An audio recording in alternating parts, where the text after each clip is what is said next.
Okay, we're in chapter three. Chapter three is your money beliefs and values. I hope with the last chapter you understand that as a human, you're going to do human things with your money, and sometimes it's not only surprising, but it can be actually dangerous to your checking account. The next question, what I hope to answer in chapter three was where do our beliefs and values come from?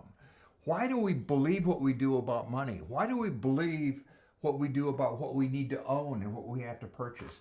And what do we value most that costs money? And it hit me in writing and getting ready for this chapter that this is something we don't talk about much. You're going to learn later on in the book and in the chapter that we often focus on goals but not values. Let me explain, and these are differences. A value is a principle that guides you.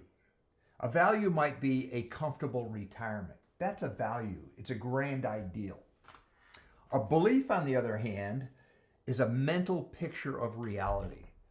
So if you value a happy retirement, you have a mental picture of what you believe that is in your head, and it may be playing golf. It may be being near your grandchildren. It may be a new home. It may be going from someplace cold to something hot. It doesn't matter, but it's what you believe, and it's the picture in your mind's eye. The next piece are habits. Habits are nothing more than behaviors that we develop over time based on repetition. And our habits support our beliefs and may or may not be based on our values. Now, I doubt very much you've heard a discussion like this in any course you've taken on finance, economics, or financial literacy. What we're talking about here is the internal you that drives all of your spending, all of your behavior with money, and your choices. So where do your values, your beliefs, and your habits come from? Well, initially from your family. As early as 3 years old, humans understand basic concepts with economics and finance. I mean, if you don't believe me, take a toddler through a supermarket and watch them negotiate for the shiny cereal or the trinket at the checkout. They understand scarcity. They understand reward and punishment. They understand basic economic principles. And without even being taught, it's just interacting with the family. And in the process of doing that, it's a learning process that becomes part of you or became part of you. Now I ask you, think back, what's your first remembrance of money? It's probably back at something happened when you're maybe 3, 4 years old, maybe a little older, but it's something that sticks in the back of your mind that somebody gave you some money and you discovered that money can be exchanged for something of that what value. It may be a toy, it may be a treat, it may be candy, I don't know. But what's your earliest recollection of money? And what's the emotion? And why did that stick with you? Part of the reason is that you are wired with another neurotransmitter called oxytocin. Oxy is the love hormone, and it builds relationships. And your family, when you cuddle and touch and stay close, it makes you feel good. So you tend to not only have your values and your beliefs reinforced at a very young age. But as you grow older, it starts to change a little bit. By mid-adolescence, 12 to 15 years old, sometimes a little older, most humans have a very, very good understanding of money. Now, I'm not going to say it's technically correct, and I'm not saying they're good or bad or what they're doing or they're spending on, but they understand the concept of money. And the greatest influence at that time about middle school is a peer group. Peer influence becomes incredibly important during this time of life.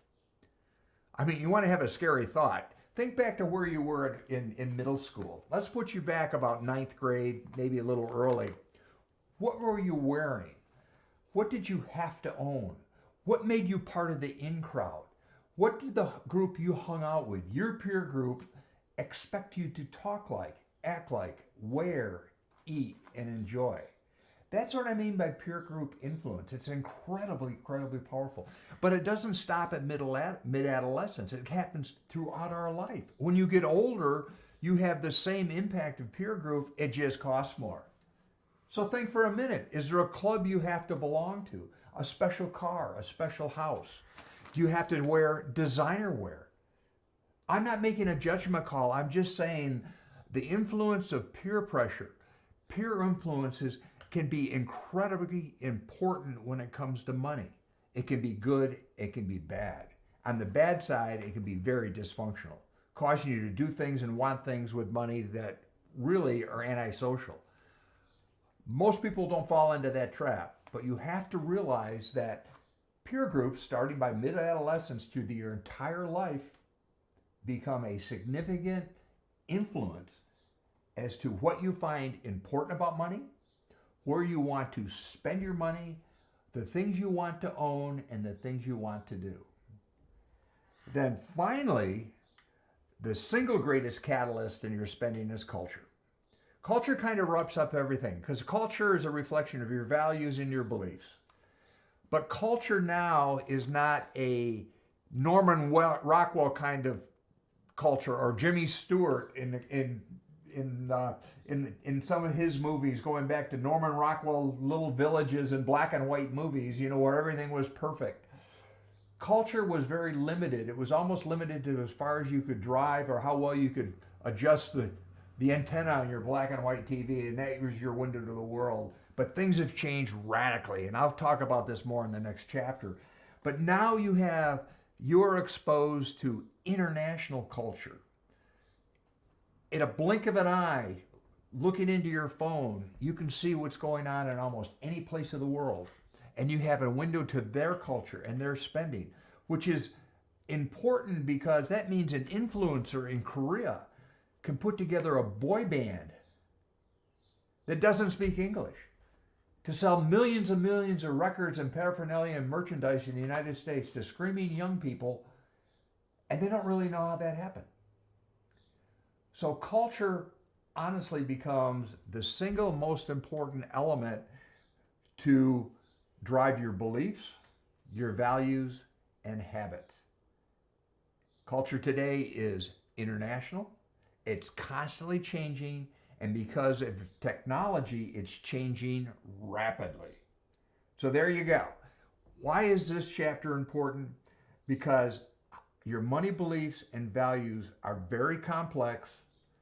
They're in the subsurface of who you are, but they influence how you spend, your relationship with money, where you go, what you think is important, 24/7, 365.